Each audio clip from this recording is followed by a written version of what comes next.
Hello and welcome to Golden Geography.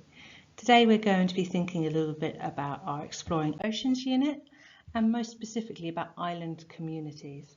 We're going to focus on Tuvalu, but this applies to many low-lying island communities within the Pacific and the Indian Ocean.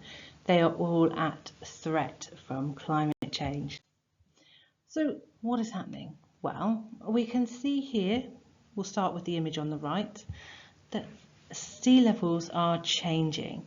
We're looking at an increase of about 3 millimetres per year. But if we're looking at what we've recorded from the early 90s to 2016, we can see a significant increase in the height of our oceans. Yes, it's only in millimetres, but it is still showing us an upwards trend. If we look at the image on the left, it shows us again trends in sea level change. Areas in red are experiencing much higher sea levels. So this is not uniform across the world. We have some areas that have it and are experiencing higher sea level change than others. And in some cases, actually experiencing slightly lower levels. The blue shades, where you've got areas that are slightly lower, but the red, particularly in the Western Pacific, is having a significant impact on the coral reef islands that exist there. So this case study is looking at one island community that can be either in the Indian Ocean or the Pacific Ocean or the Caribbean Sea. We're focusing on the Pacific Ocean. And we wanted to look at the threats to those island communities, the impact on those communities, and how the government and the communities are trying to adapt in terms of both short and long-term changes. So let's start with a little bit of geography. Tuvalu. It is a beautiful chain of islands. These islands are in the Pacific Ocean. They are not far from Papua New Guinea or Australia, but they are a significant distance off those coastlines, that they are quite ocean bound, right, surrounded by ocean. We are looking at 9 islands, a combination of atolls and reefs. They're all made of coral, so that means that the islands are very porous, so water can move quite quickly through the geology beneath it. When we're looking at Tuvalu, most areas are relatively low-lying. You're looking at areas which are only a couple of meters above sea level, and the highest area is only 4.5 meters. The capital of Tuvalu is called Funafuti, and as of 2003 it had a population of 5,300.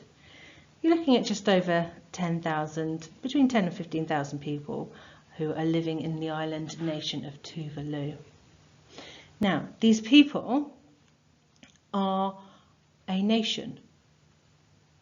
The land is their state. So at the moment they are a nation state, which is an important definition because their land is at threat. If they lose their land, they will no longer be a nation state. They will no longer be a country. They will still be a nation, but they will exist elsewhere.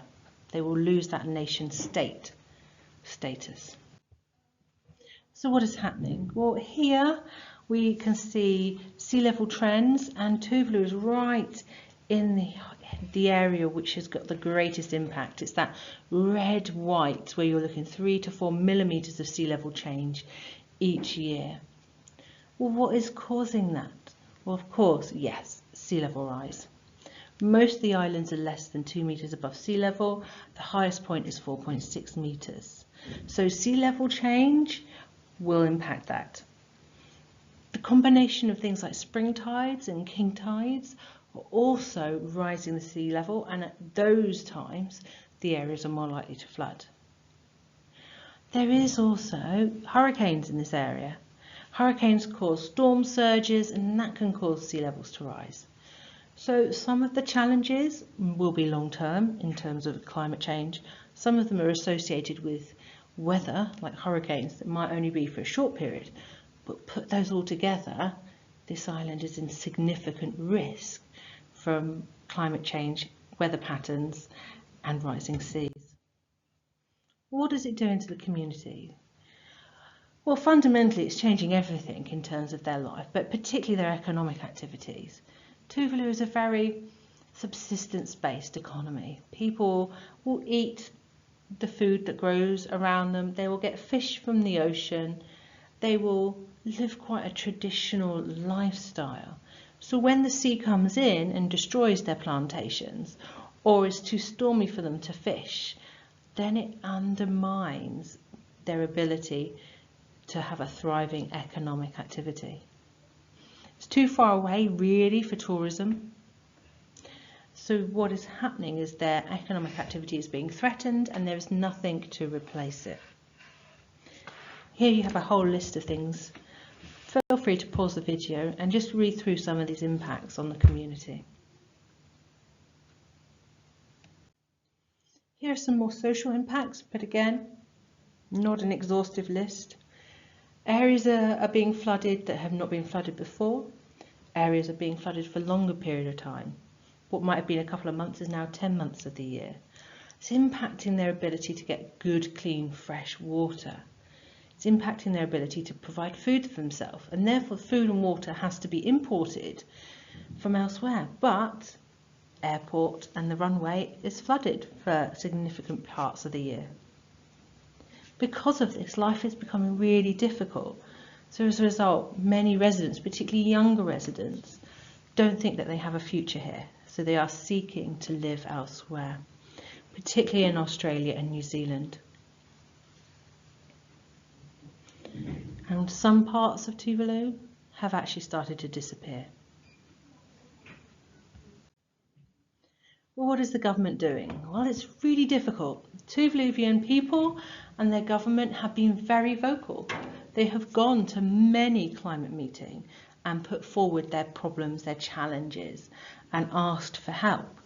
And there has been some positive response. You can see here that as of September 2023, the World Bank approved a significant grant enabling Tuvalu to access money to try and deal with some of the disasters, some of the flooding that they are having. And that's great. That money can be used to then put buildings on stilts, so when it floods, the flooding has a minimal impact. It can be done to reinforce the buildings, to try and make them stronger, more resilient. But it is not necessarily a long-term solution, because the sea levels will continue to rise. Hurricanes will continue to get worse. So here you're just trying to adapt to worsening conditions. You're not actually stopping those conditions.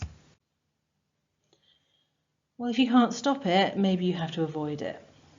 Potentially a longer-term approach, which communities are taking on board, and governments, to be fair. Governments are involved in this. Both the Tuvaluvian government and the Australian and New Zealand government are trying to facilitate the migration of people. So for those who want to go and live elsewhere, who view a better lifestyle elsewhere away from the threats of flooding, there is the ability for people to migrate. There's about 4,500 Tuvalus who now live in New Zealand. They are still a nation, they are still a group of people, but they have lost their country as such, or are in the process of losing their country as it becomes inundated by sea levels.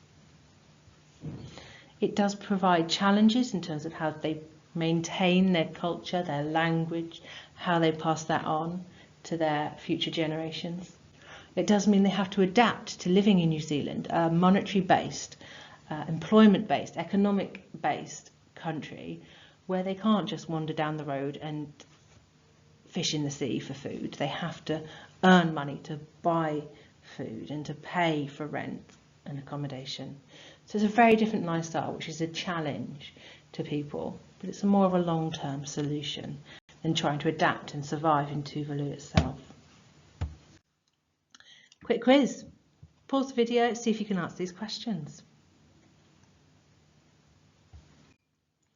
Here are the answers.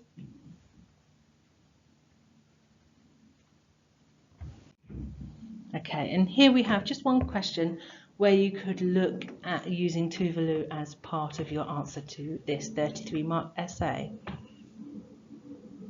Thanks for listening.